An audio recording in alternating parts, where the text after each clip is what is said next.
तो अगले आधे घंटे हम लोग अब ध्यान लगा के पढ़ने वाले हैं, और जो जो टॉपिक अभी डिस्कस करने वाला हूँ उसको ध्यान से सुनना है, समझने का ट्राई करना है। सिंपल टॉपिक है, कुछ भी कॉम्प्लिकेटेड नहीं है ऐसा जो आपको समझ में नहीं आएगा। अगर कहीं किसी भी बच्चों को नहीं समझ में आता है तो अपने अपनी क्वेरी को पुट अप कर लेना है।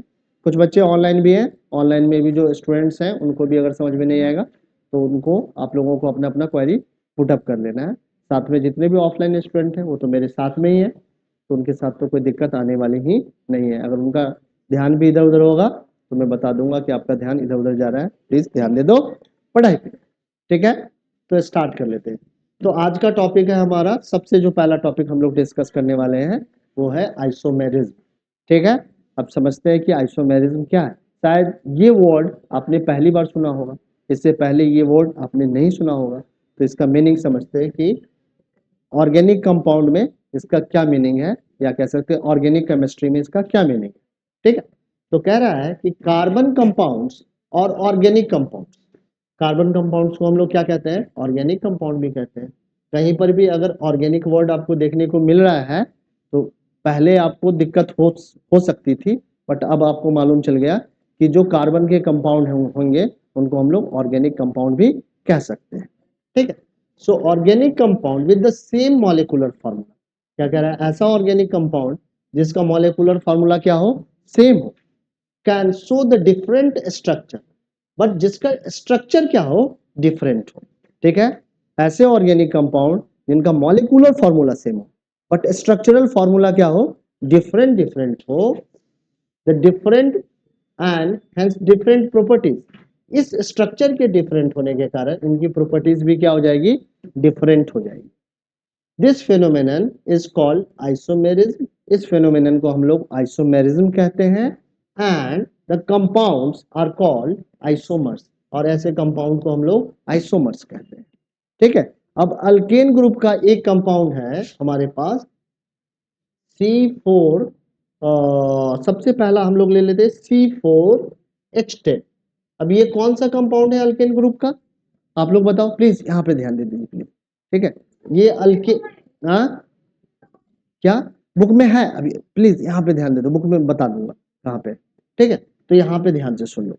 ठीक है, तो यहाँ पे लिखा हुआ है कि ऐसे ऑर्गेनिक कंपाउंड जिनका मॉलिक्यूलर फार्मूला, कंपाउंड्स है यानी कि अलग अलग कंपाउंड्स हैं, बट जिनका मॉलिक्यूलर फार्मूला क्या है, सेम ही है, और स्ट्रक्चरल फार्मूला क्या है, डिफरेंट है।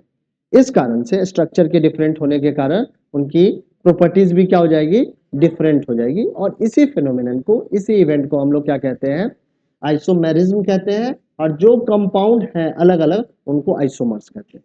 तो अभी हमने ब्यूटेन का ये मॉलिक्यूलर फार्मूला लिखा है। ठीक है, अब ब्यूटेन को का क्या पॉसिबल स्ट्रक्चर हो सकता है, जरा इसको देखते हैं।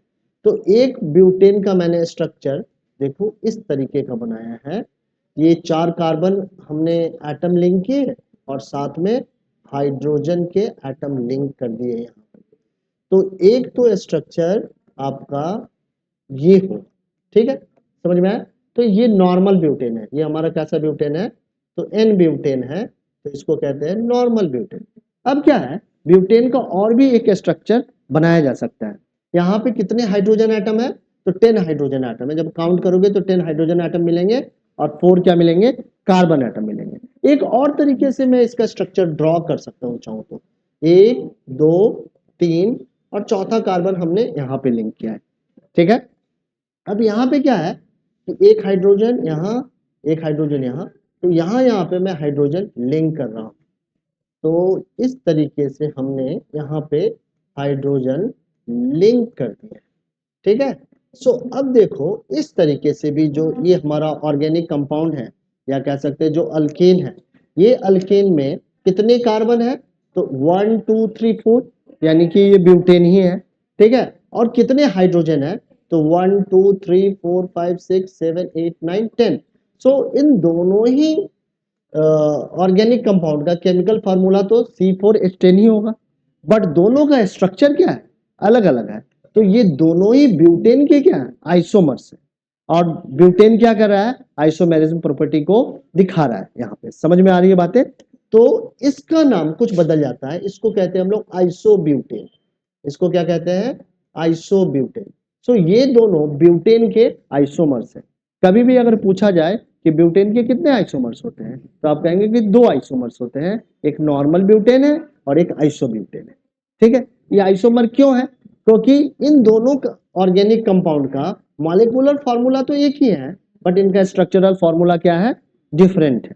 तो इस तरीके के अगर कोई और भी कंपाउंड, बहुत सारे कंपाउंड ऐसे मिल जाएंगे जिनका स्ट्रक्चरल फॉर्मूला क्या होगा? अलग अलग होगा, बट उनका मॉलिक्यूलर फॉर्मूला सेम ही होगा। तो जितने भी ऐसे कंपाउंड्स होंगे उनको हम लोग आइसोमर्स कहते हैं।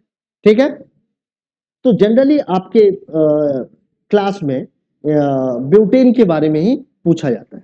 ठीक है, आप चाहे तो पेंटेन का भी सिचुएशंस लेके देख सकते हैं। तो पेंटेन के 3 आइसोमर्स पॉसिबल है। ठीक है, देखते हैं जरा, हम लोग इसको समझते हैं। तो पेंटेन को देखो 3 तरीके से हम लोग दिखा सकते हैं, 3 अलग अलग तरीके से उसका स्ट्रक्चरल फॉर्मूला ड्रॉ किया जा सकता है। समझ में आ रहा है माहिर? ठीक है, तो पेंटेन के 3 आइसोमर्स होते हैं। यहाँ पे स्पेस तो है नहीं, यहाँ पे मैं थोड़ा थोड़ा बना के दिखाता हूँ। तो सबसे पहले एक नॉर्मल पेंटेन हम लोग बना लेते हैं। कौन सा पेंटेन बनाते हैं? नॉर्मल। तो स्ट्रेट चेन बना लेंगे। यहाँ पे 1 2 3 4 5, यहाँ पे क्या होगा? हाइड्रोजन ऐसे करके मैं सिर्फ लाइन ड्रॉ कर रहा हूँ। यहाँ पे लाइन है, वहां पे हमें क्या लिंक करना है? तो हाइड्रोजन ड्रॉ करना है। ठीक है, 5 कार्बन एटम है, तो methane, ethane, propane, butane, pentane होगा। तो ये हमारा कौन सा है? पेंटेन है। समझ में आई बात? पेंटेन के बाद हमें क्या करना है कि एक और हम लोग क्या करते हैं, 1 2 3 और यहाँ लगा है 4 और यहाँ पे एक कार्बन अटैच कर देते हैं। और इस तरीके से जो रिमेनिंग बॉन्डिंग है वहां पे हम लोग हाइड्रोजन एटम क्या कर देंगे? लिंक कर देंगे। तो एक इस तरीके का भी स्ट्रक्चर बनाया जा सकता है। बना सकते हैं कि नहीं बना सकते हैं? ठीक है, यहाँ क्या है? तो हमारा हाइड्रोजन एटम, ये क्या है? Hydrogen atom. हाइड्रोजन एटम कितने होंगे ये बताओ आप? हाइड्रोजन एटम C5H12 होगा ना, पेंटेन का केमिकल मॉलिक्यूलर फॉर्मूला यही होगा। सो देखो यहाँ पे हाइड्रोजन एटम कितने हैं? 1 2 3 4 5 6 7 8 9 10 11 12। ठीक है, यहाँ पर भी अगर हम लोग हाइड्रोजन लिंक करें इस तरीके से, यहाँ पे हाइड्रोजन मैं लिंक कर दे रहा हूँ। तो ये हाइड्रोजन जैसे ही लिंक करूंगा, सॉरी, ठीक है, हाइड्रोजन यहाँ पे हाइड्रोजन है, समझ लो। ठीक है, सो फिर से अगर काउंट करोगे तो 1 2 1 2 3 4 5 6 7 8 9 10 11 एंड 12। तो इस पेंटेन को हम लोग कहते हैं नॉर्मल पेंटेन है। और ये पेंटेन क्या है? आइसो पेंटेन है। ये कैसा पेंटेन है? तो आइसो है। जैसा कि ब्यूटेन में हमने नेम असाइन किया था, आइसो ब्यूटेन।